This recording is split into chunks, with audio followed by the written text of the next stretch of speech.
హల్లెలూయా. అనుదినము క్రీస్తులో నూతన జీవితం అనే ఈ కార్యక్రమాన్ని చూస్తున్న మీకు నా హృదయపూర్వకమైన వందనాలు.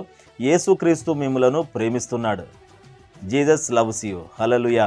దేవుని బిడ్డలారా, ఈరోజు యేసయ్య నాతో ఏం మాట్లాడతాడని ఎదురు చూస్తున్నారు కదా. అయితే ప్రభు చెప్పకనే చెప్తున్న ఒక మాట, రోమాపత్రిక 16వ అధ్యాయము 20వ వచనములో, సమాధానకర్తయగు దేవుడు సాతానును మీ కాళ్ళ క్రింద శీఘ్రముగా చితుక త్రొక్కించును. ప్రభు ఈ కార్యం చేయబోతున్నాడు. ఈరోజు సాతాను మీద మీరు కోపం తెచ్చుకోండి, వాడి కార్యాల మీద మీరు కోపం తెచ్చుకోండి. మనుషుల మీద కోపం వద్దు.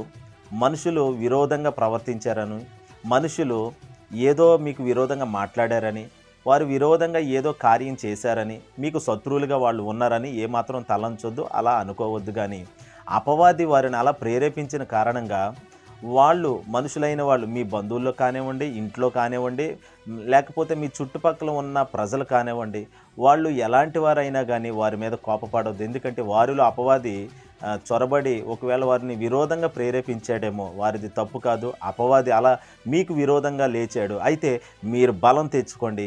ప్రభు ఈ కార్యం చేయబోతున్నాడు. వ్యాధుల మీద మీకు ఒక అధికారం. పాదముల క్రింద ఉండడం అంటే మీరు నిలబడి ఉండే అనుభవం. సాతాను కార్యాల మీద మీరు నిలబడాలి.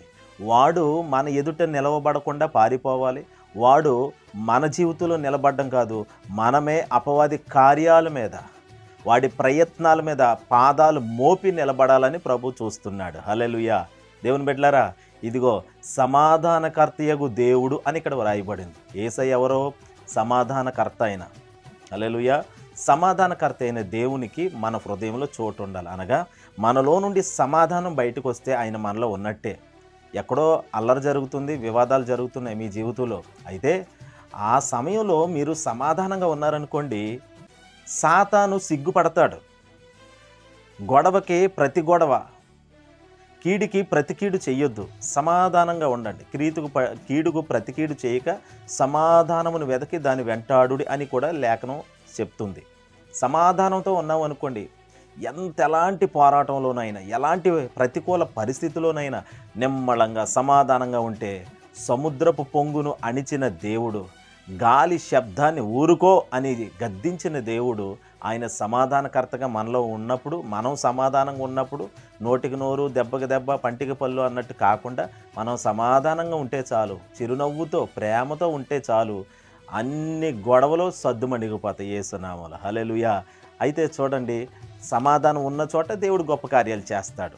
సమాధానం అనే బంధమును మనం కాపాడుకోవాలని దేవుని లేఖనం సెలవిస్తుంది. అయితే బైబిల్లో మరొక మాట కూడా వ్రాయబడింది. అదేంటంటే కీర్తనలు 18వ అధ్యాయంలో దావీదు యొక్క అనుభవం ఇక్కడ చదువుదాం చూడండి. కీర్తనకారుడైనటువంటి దావీదు అంటున్న మాట, 18వ అధ్యాయము 38వ వచనం, వారు నా పాదముల క్రింద పడుదురు, వారు లేవలేకపోవునట్లు నేను వారిని అణగద్రొక్కుదును. యుద్ధమునకు నీవు నన్ను బలము ధరింపజేసేతివి, నా మీదికి లేచిన వారిని నా క్రింద అణచివేసేతివి. చూడండి, దేవుడంట దావీదుకి బలం ఇచ్చి, శక్తినిచ్చి, శత్రువుల్ని తొక్కించాడంట. ఈరోజు మన శత్రువులు ఎవరు? మీ కోపం మీ తలలో కాదు, మీ కళ్ళల్లో కాదు, మీ అవయవాల్లో కాదు, మీ కాళ్ళ కింద ఉండాలి. కోపాన్ని తొక్కేద్దాం. హల్లెలూయా. ఎందుకంటే మనం సమాధానంగా ఉండాలి. కోపాన్ని, ఆవేశాన్ని, మనలో ఏదైతే శరీర కార్యాలు ఉంటున్నాయో, అది వ్యభిచారమైన, జారత్వమైన, సాతాను క్రియలన్నిటినీ పాదాలతో తొక్కేద్దాం. సమాధానంతో జయించగలం మనం.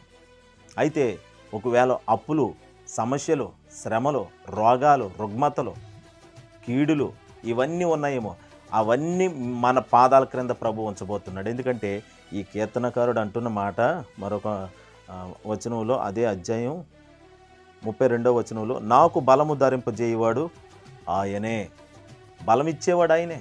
మీ పాదాలకు బలం ఇస్తున్నాడు దేవుడు, మీ చేతులకు బలం ఇస్తున్నాడు, మీ దేహానికి దేవుడు శక్తిని ఇస్తున్నాడు. ఎందుకని?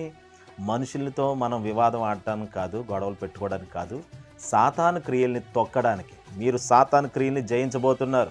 మీ పాదాలు సాతాను కార్యాలను తొక్కడానికి, చెడు మార్గాల్లో వెళ్ళడం కోసం కాదండి. మీ పాదాలు సాతాను కార్యాలు మీరు తొక్కాలంతే.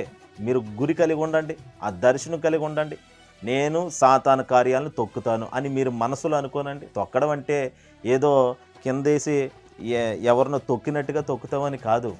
ఆ ఆ కృప దేవుడు మనకిస్తున్నాడు.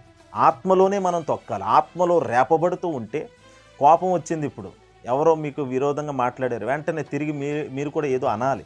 కానీ మీరు అనకుండా సమాధానంగా ఉన్నారు. అవును, ఆ సమాధానమే ఆ కోపాన్ని తొక్కేస్తుంది. సమాధానంతో మనం ఉన్నప్పుడు, సంతోషంగా ఉన్నప్పుడు సాతాను క్రియలన్నీ మన పాదాల క్రింద ఉంటాయండి. అపవాది ఎన్నో గాలులు పెనుగాలులు రేపుతూ ఉంటాడు. అవన్నీ మన పాదాల క్రింద ఉండాలి అంటే మనం సమాధానంగా ఉండాలి. చూడండి, ధోనిలో శిష్యులు యేసుక్రీస్తు వెళ్తుంటే తుఫాను లేచింది, అలలు లేచినాయి, గాలి ఉవ్వెత్తున లేచి శబ్దం చేస్తుంది. అప్పుడు బోధకుడా మేము నశించిపోతున్నాం, నీకు చింత లేదా అని శిష్యులు యేసుక్రీస్తుని ఆ యొక్క ధోని అమరులో నిద్రపోతున్న యేసయ్య దగ్గరికి వెళ్ళి, ఆయన డీప్ స్లీప్లో ఉన్నాడు ఆయన. ఎందుకంటే ఆయన నిద్రించడానికి పడుకోవడానికి దగ్గరికి శిష్యులు వచ్చి, బోధకుడా ఇంత గాలిలో, ఇంత గందరగోళం మధ్యలో, ఇంత సముద్రం శబ్దం చేస్తుంది, అలలు వచ్చేస్తున్నాయి, అలలు కొడుతున్నాయి, మునిగిపోయే పరిస్థితి వచ్చేసింది, నువ్వెలా నిద్రపోతున్నావు ఇలాంటి పరిస్థితిలో అని శిష్యులు చాలా ఆందోళనతో మాట్లాడుతుంటే యేసయ్య లేచి, అల్ప విశ్వాసులారు ఎందుకు సందేహపడితేరని వారిని గద్దించి, గాలి అణిగి ఉండు, సముద్రమా నిమ్మళమైపో అని చెప్పారు. ఆయన సమాధానకర్త కాబట్టి తన సమాధానంతో గందరగోళాన్ని ఆయన చెదరగొట్టేశాడు. హల్లెలూయా. దేవుని పిల్లలారా, మీరు యేసుక్రీస్తులో నూతన జీవితం కలిగి ఉన్నారు.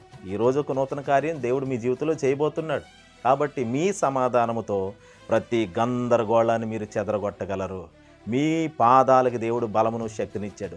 చెడు నడతలు నడవటానికి కాదు, కానీ అపవాది కార్యాలను మనం తొక్కడానికి సిద్ధంగా ఉండాలి. దేవుడు నిశ్చయముగా ఈరోజు అపవాది మీద, వాడి కార్యాల మీద, వాడి తంత్రాల మంత్రాల మీద ఇదిగో మనల్ని తొక్కించబోతున్నాడు.